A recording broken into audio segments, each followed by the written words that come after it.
Welcome to this very special episode of the Newshour tonight, and joining me tonight is historian Vikram Sampath, who stirred several hornets' nests in the past, and this time he's back with a new book, Waiting for Shiva, the Gyanvapi Truth.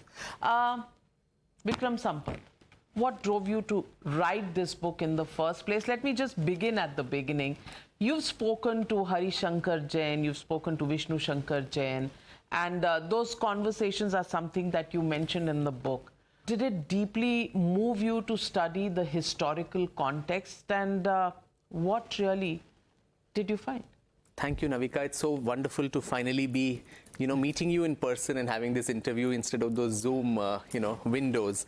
I was actually neck deep into another project. I was writing a very controversial biography of Hyder Ali and Tipu Sultan, which was to come out by the middle of this year, but Shiva overtook somehow. It was in a literature festival at Pondicherry that I just happened to meet Vishnu Shankar Jain, and what a passionate man he is about the cause. And casually over dinner, he was explaining to me the various contours of this case, showing me those maps, James Princeps lithographs of the Ashtamandap, Vishwanath Mandir, which Aurangzeb had destroyed. And there was, along with passion, I think there was a lot of pathos also in his eyes and voice, that unlike Ayodhya, which I think became a mass movement and it went into people's consciousness, though Kashi, Mathura, and particularly the Gyanvapi case, we keep hearing about it in news channels every day as the case unfolds in the courts of India, and in newspapers we read about it.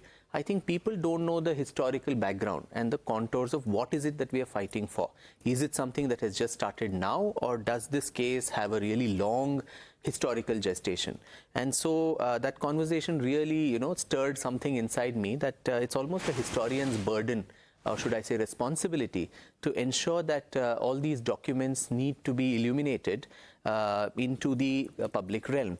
And so I didn't limit myself only to the legalese and the legal history, but drawing from a very vast multitude of sources, which included Puranic resources, Shiva Puran, Linga Puran, Brahma Vaivarta Puran, Skanda Puran, Padma Puran, and all of these, Vayu Puran, and also a lot of Sanskrit Nibandhas, or long format compositions, which spoke about Kashi Mahatmyam and the importance of Vishwanath.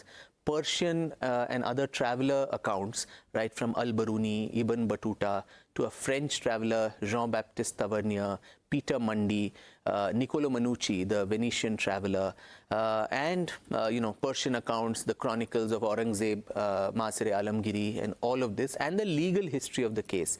The place was under contestation right from 1810, when bloody riots, called in the colonial records as Lat Bhairo riots in Varanasi. From then onwards, once Awadh passed on to the British administration, the cases have been registered in courts constantly.